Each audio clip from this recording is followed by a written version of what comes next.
Hi, I'm Tim. You are?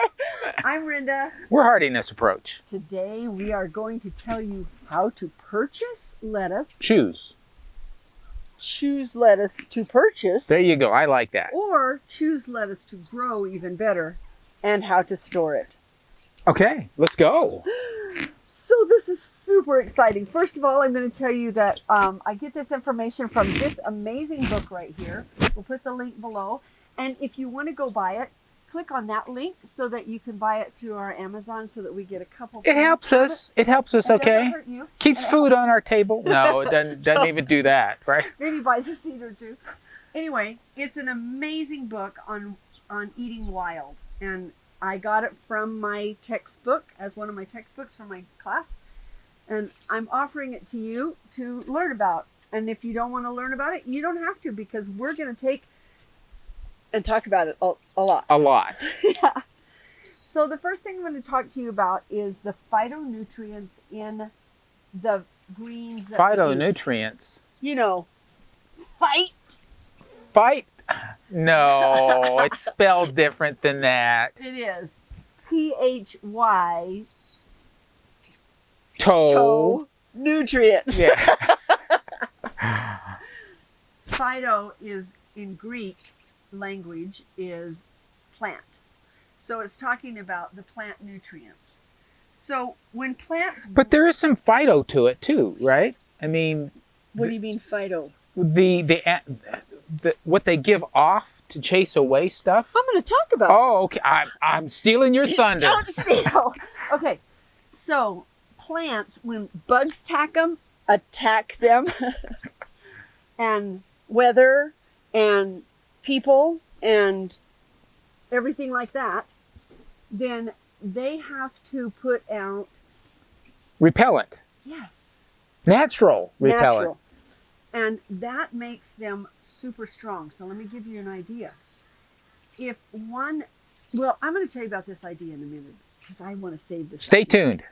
So anyway, these phytonutrients that they do to protect themselves, when we eat their food, it goes inside of us to help protect us. And it protects us against inflammation, against cancer, against bad eyesight, against memory loss, against aging. And so phytonutrients, we used to just know that there were carbohydrates and protein and vitamins and minerals and fats and vegetables. Now they've gotten deeper, and you can see the nutrients that are in it.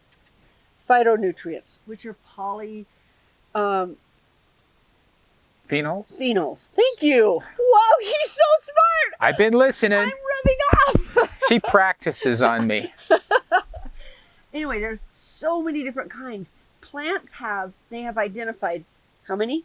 8,000? 8,000 phytonutrients. And the plants each have hundreds of them. And so when I talk about phytonutrients, that's just a basic of what they are.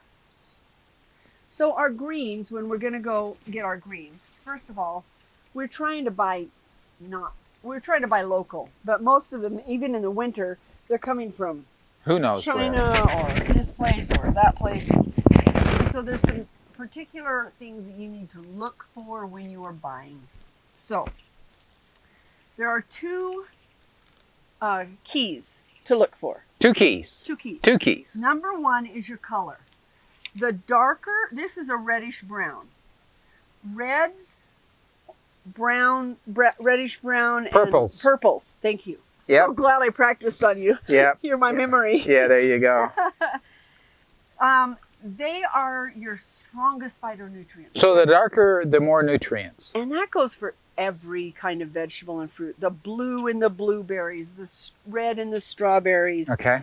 The stronger and darker, deeper reds and purples that you can get.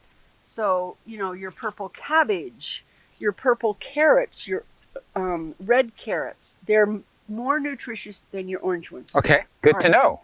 So today we're just talking about greens, though. So this one, that's your first clue, is your color. Your second clue is, you see the way this plant just opens up, and it's here. The more a plant can be exposed to the sun, the more nutrient it is. But there's a caveat, something that they have to withstand. Right now, you see me squinting because we are getting ultraviolet rays from that beautiful sun up there. And we're glad it's there. We're very glad it's there.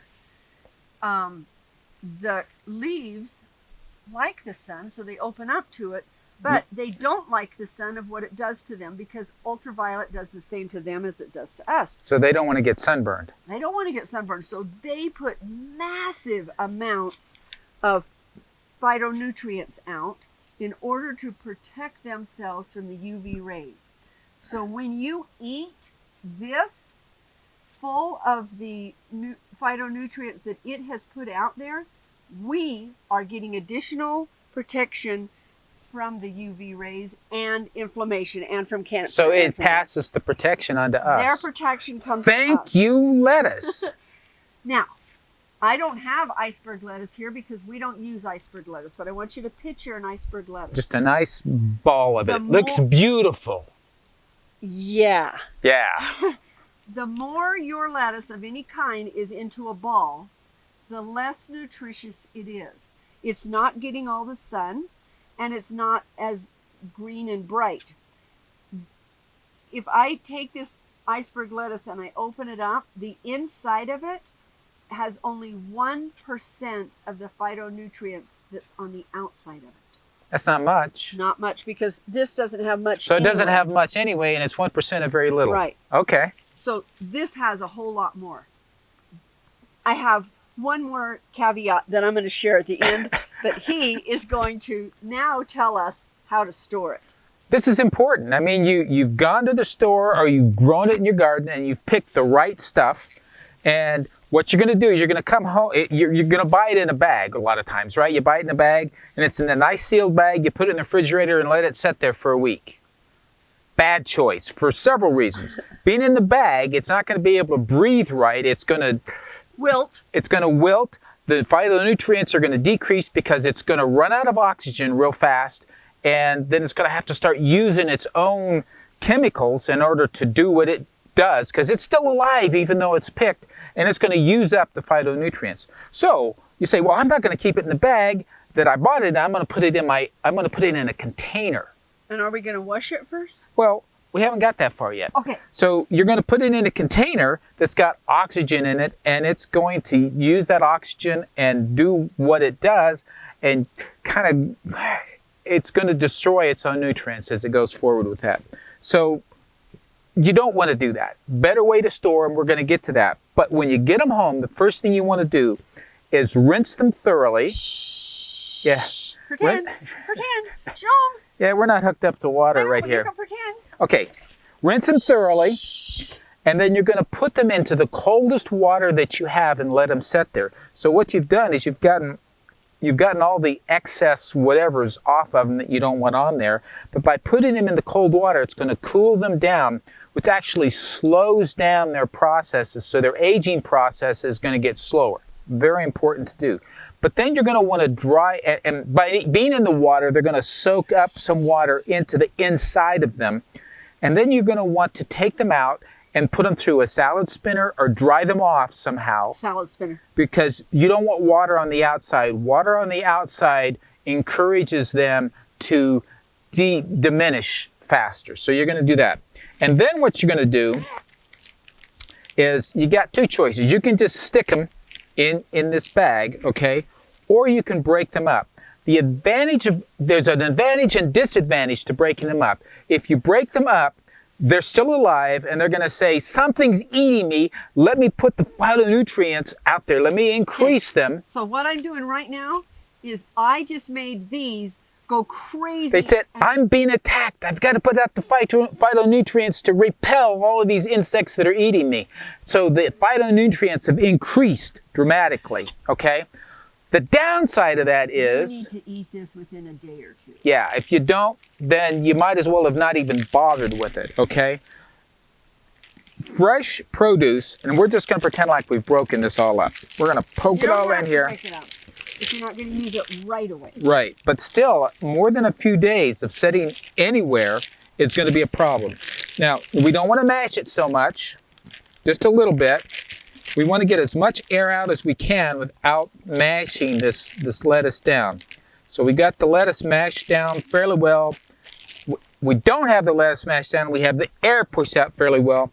Now what we're going to do, because if it's just in here, there's hardly any oxygen. So as it tries to live, it's going to have only carbon dioxide, and that's going to cause it to deteriorate fast, wilt, and decay, and it's going to use up its phytonutrients. So we want the gases to exchange, but we don't want to flood it with too much, because that's not going to let there be a proper balance to how much moisture it has. So you want to put in several pinpricks all around this. We're going to turn this over. I think they actually make bags that have tiny holes in them. They could.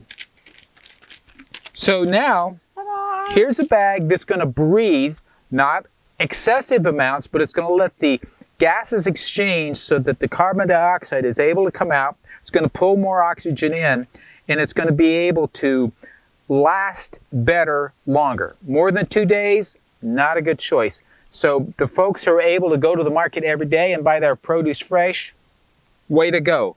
Those of us who go to the grocery store once a week, you're not gonna get this to last a week, and the phytonutrients are going to decrease. Well, you might, but it's not going to be as flavorful, and it's not going to do for you what you need it to do. So couple of tricks there. Tomorrow we're having burgers, and this is going to go with it. We're having corn on the cob from our garden. Oh, fresh corn on the cob. Nothing better than fresh. You pick it, you shuck it, you wash it, you cook it. We're talking minutes. Yeah. Okay, between stalk to mouth.